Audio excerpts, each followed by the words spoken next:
Aditi suicide attempt చేసిందని యామిని ద్వారా తెలుసుకున్న గౌతమ్ కుటుంబం అందరూ కూడా హాస్పిటల్కి బయలుదేరి వస్తూ ఉంటారు. వాళ్ళందరూ బయటకు వచ్చిన కొద్దిసేపటికే అహల్య కాలు తిరిగి పడిపోతుంది. దాంతో అవంతిక కొడుకు మామయ్య మామయ్య అంటూ బయటికి గౌతమ్ దగ్గరికి వచ్చి అత్తయ్య కళ్ళు తిరిగి పడిపోయింది అని చెప్పి అంటూ ఉంటాడు.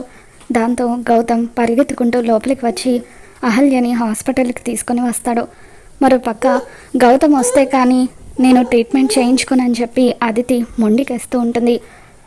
భానుమతి అవంతిక వీళ్ళందరూ కూడా అదితి దగ్గరికి వస్తారు. అప్పుడు యామిని గౌతమ్ ఎక్కడా అని చెప్పి అంటూ ఉంటే, ఇంకెక్కడ గౌతమ్, ఆయన గారి భార్య తిన్నదరక్క కళ్ళు తిరిగి పడిపోతే ఆవిడ గారి సేవ చేసుకుంటూ ఉన్నాడు అని చెప్పి అవంతిక అంటూ ఉంటుంది.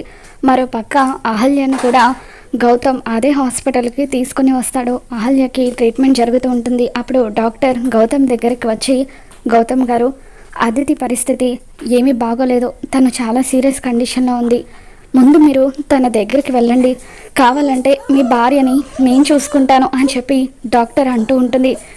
మరోపక్క గౌతమ్ వస్తే కానీ ట్రీట్మెంట్ చేయించుకోను అని చెప్పి అదితి మొండికేస్తూ మెల్లిమెల్లిగా స్పృహ కోల్పోతూ ఉంటుంది.